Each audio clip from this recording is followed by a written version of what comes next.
all the bottles that held their souls fell down and broke.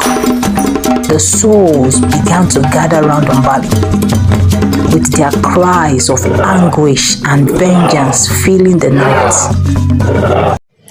Before I continue, please like and subscribe to this channel. Thank you. Long time ago, in Kakadi, a small village surrounded by lush forests and rivers that whispered ancient secrets and powers, lived a woman named Mbali. She was very beautiful, beyond measures, with eyes as deep as the midnight sky, and a smile that could bewitch the strongest of men. But behind that beauty lay a heart as cold as stone and a soul steeped in darkness. By day, she was a sweet, simple woman, growing crops in her little farm, weaving baskets, playing with children and exchanging nice pleasantries with the villagers. But by night, she transforms into something more sinister. She would seduce and lure men with her charm, inviting them into her house with promises of love and passion and warmth. But once they succumb to her allure, she would make love to them and trap their souls afterwards in a bottle, leaving their bodies lying lifeless, cold and dry. She had a large collection of bottles filled with souls of different men, and each bottle had a shining light, glittering with the life of her captives. After a while, the villagers began to notice the disappearances, especially of young, handsome men whose betrothed began to raise alarm. Some married women were not left out too, as they awaited their husbands to return from the farms endlessly for days.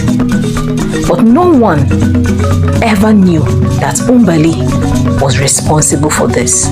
She was seen as the loving and gentle neighbor. One day, a traveler named Juma arrived in the village. He was irresistible, tall, dark, handsome, and well-built, with eyes filled with wisdom that no one could understand. When Mbali heard of his arrival, she paid him a courtesy visit. But unlike other men, he was not moved by Mbali's beauty. She decided she would approach him again, but more seductively this time around. She tried the second time, but Juma was not moved. He looked beyond her enchanting physical appearances and could see the darkness within Mbali's soul. Juma resisted her seduction as much as he could. Surprised and intrigued, Juma decided he would stay in the village. "I must see what Mbali is all about," he said. "This woman so beautiful, yet so ugly in her soul. I must keep a watch on her."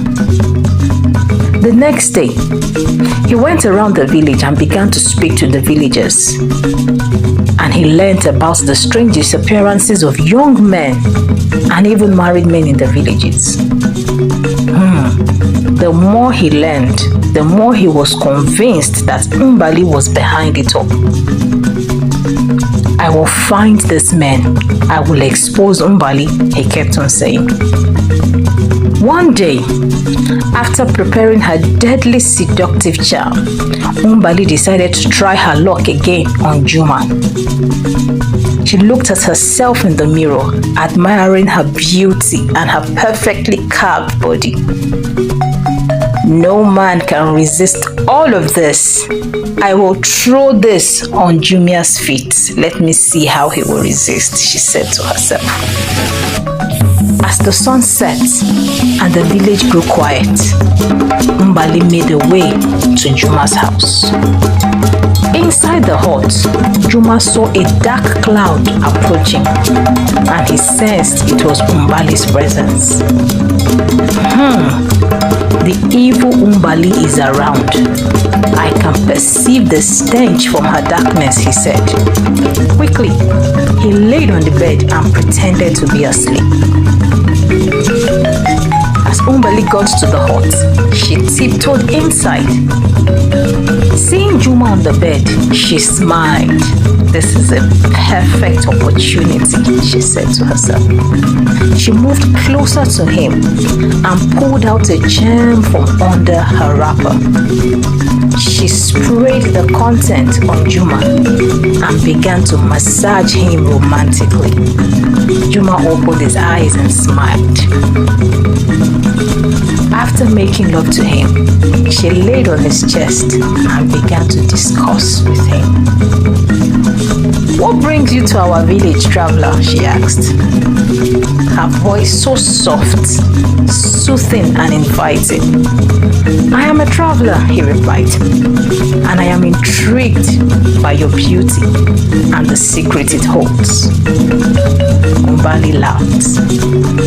Her laughter was filled with both beauty and seduction.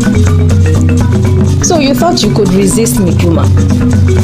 Just like the other men who have failed, you also failed after all your pretense." "I don't fail," Juma replied with a smile on his face.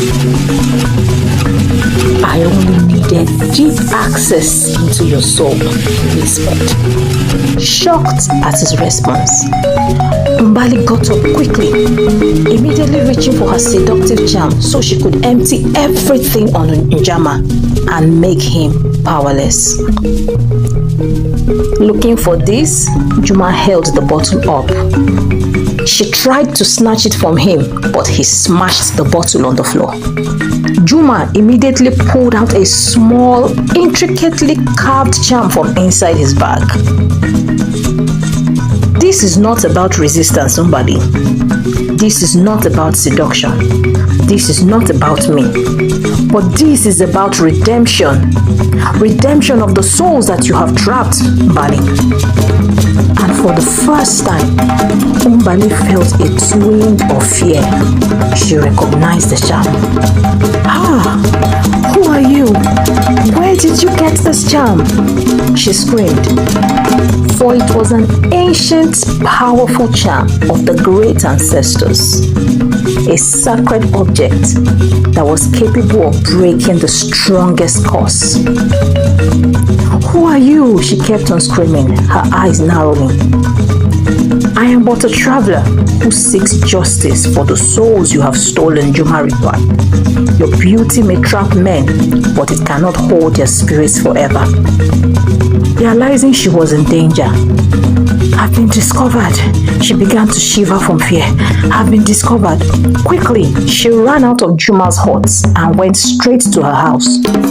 Juma followed her in hot pursuit, running after her. As soon as she got into her room, inside the room, she waved her hands and summoned the bottles in an attempt to form an army with the souls that she has locked. Immediately she waved her hands. A thick smoke filled the room and all the souls of the men she had trapped appeared in an attempt to fight Juma.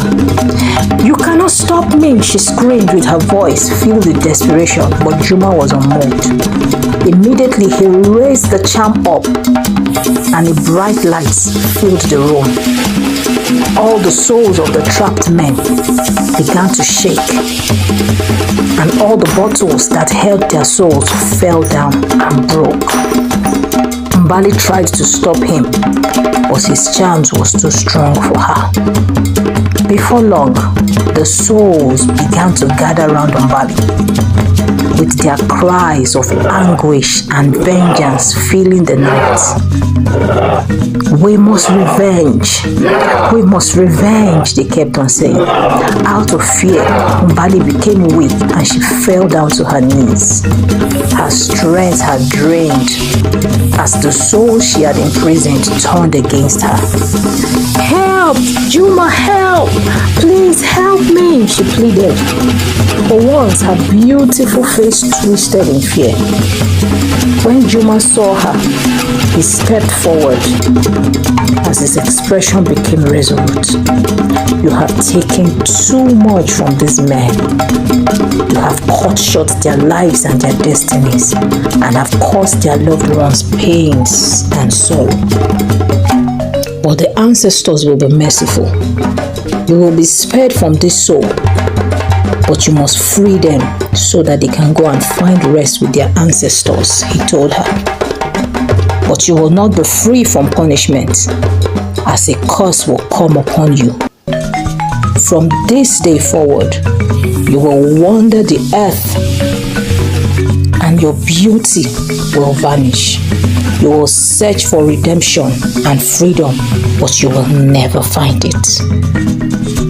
People will look at you and they will run. Nobody will ever want to have anything to do with you again. You will be lost in the forest forever." As soon as he said this, Mbali fell to the ground and her true form appeared.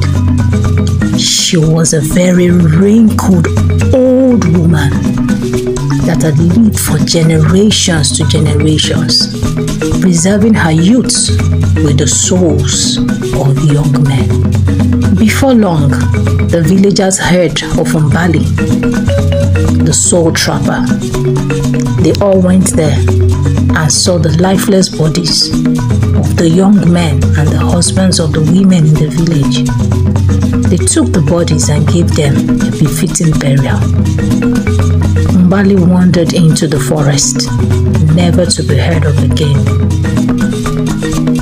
As for Juma, he disappeared without trace.